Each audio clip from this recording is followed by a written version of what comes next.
I think I might be done grinding. Still debating on doing a couple of things. I haven't done any of the JB weld work that I was planning on. I still might, but I'm debating it yet. You know what I mean? I might end up throwing it together like this and seeing how it runs, and then go back later. That's probably the route I'm going to go. I just, you know what I'm talking about. I just not certain I want to go that route yet. But she's opened up the exhaust. Let me throw a picture up for you that's a little bit better than this.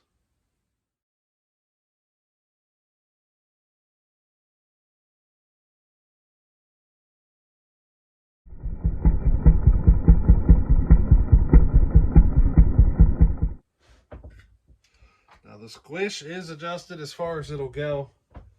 I decided to go ahead and do that. What can I say? I'm at the edge of freeporting. That's where I'm at. So it's as far as I can go. I did a little bit of crankcase work.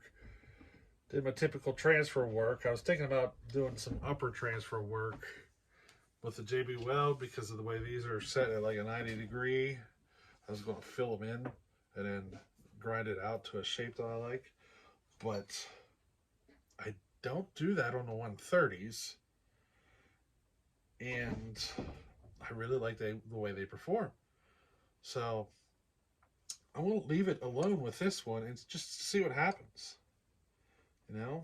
So I didn't do the upper transfer work that I was planning on doing originally.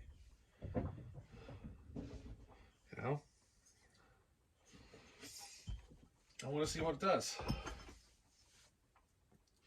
Now, something I haven't showed in a while is that I've been receiving gifts. And,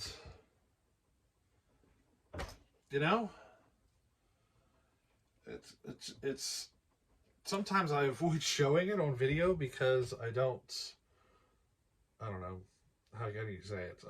And I don't know. So I don't feel very comfortable accepting a lot of gifts, so I kind of avoid it. Just something about it makes me feel uncomfortable. It's just the way I am. But Doug, a while back, he sent me a whole box full of stuff. This is when we're playing with the 130 and the air filter and trying to figure out a better way of getting it to seal. He sent me some weather stripping. Maybe some of that would work. And he sent me some of this foam. It's like a thin sheet of foam. He said maybe give that a try. I did try it and it doesn't work. It's not rigid enough. And I'm moving so much air, it ends up trying to suck the foam in. So it needs to be more rigid. I'm thinking rubber. I'm thinking we're going to have to go with rubber. How thick? Oh, I don't know. Probably a piece of rubber about 1/8 inch thick. I'm thinking that's going to be the better solution. Because cork, it works, but cork, it can take a permanent shape.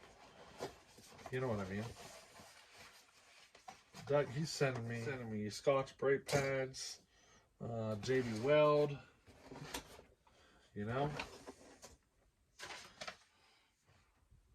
This is probably the coolest thing. He likes to make tools for me. He made me this special chuck for putting the timing wheel on. So I can just reach in. And yeah. The guy just constantly thinking of stuff. Doug, we're going to have to talk though, because we're going to have to... I'm having troubles finding good quality raker gauges. And they just don't seem to exist that much, or there's just so many cheap ones floating around that they kind of overtake the internet, So I was thinking about trying to make some. I mean, it's just a flat piece of metal with a hole drilled in it, right? If you hit it at the right spot. So I've used this one so much that you notice my chains are getting too aggressive. It's because of my raker gauge. Can you tell? It's wore out. So I'm probably going to order another one of these just to get me by for now until I find a better solution. But I need something fun. I do. I need to find something real good. Now, oh, I forgot to add, the 925 is ready for assembly, and it's going to take a while because I'm going to do a couple of mods on the assembly side. The Tasman, he sent me a gift. Let me show you something. Now, all you new guys out there, this is an older video, but my Milwaukee grinder burned up on me on video. Smoke pouring out everywhere. Boy, it feels rough. You know? But I kind of needed a grinder. So what I did is I went out and I bought one of these Harbor Freight models. And I'm probably going to throw it away. It's a waste of money. You know? It has no power. It'll go up to RPM, but it has no power. None at all. Like this here, I can hog on it all I want. You know, no problem. This one, it just doesn't have the power. If you try to, so you start putting pressure against it, it just wants to die out. You know? So, it's probably gonna end up in the trash. But then you got Tasman. Out of the blue, completely unexpected.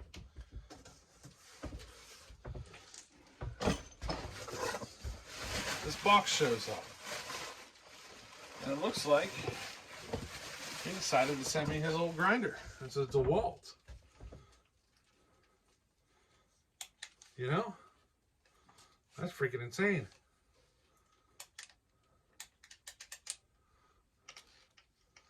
I'll go for that. Even as old and beat up as this is, I guarantee you it's better than that one I got from Harbor Freight. Probably a night and day difference. Guarantee it. It just, everything about this I love. The way the trigger's set up. It's got a little flick there. And you're on. You know what I mean? It's real easy to turn on and off. Super powerful. But, you know, I bought this when I was about 18 years old. So I've had it since mid-90s probably. I remember when I bought that. I had an old Jeep CJ5. And it was rusty and I needed a grinder. So I went out and I bought this. That was about the time I graduated, so 18, 19 years old, I've had that since then. I got a good use out of it, but it's time to move on to the new one, you know. Now, for the cool box, I'm hoping this is what I think it is. This actually just arrived in the mail. This came from Andrew Butler. It's bigger and it's heavier than I was expecting. So, what do you say we figure out what's in there? 3270 parts.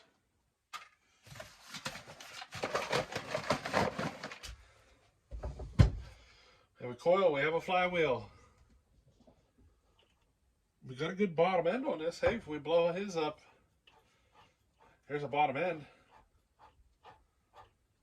Might need some bearings, but it's got a good bottom end. So there we go. We're ready to give Andrew Saw another test run, I guess. That won't take long to throw a coil on it, you know what I mean? Now the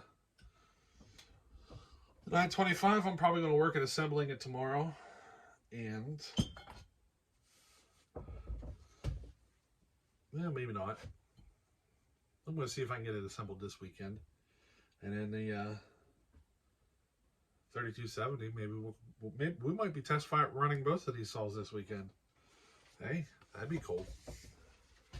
So we might be in luck. I kind of need this part on his saw. So I'm kind of thinking here. We'll see. We'll see what we get into. Well, I still got to build a muffler for the Homelite. I really don't think this stock muffler is going to flow as much as we need it to. Could try it. The exhaust port, I think that port is just too small. I think I'm going to end up building one. Maybe the one off of Andrew's saw will fit it for a test run. Maybe we can do that. Another close.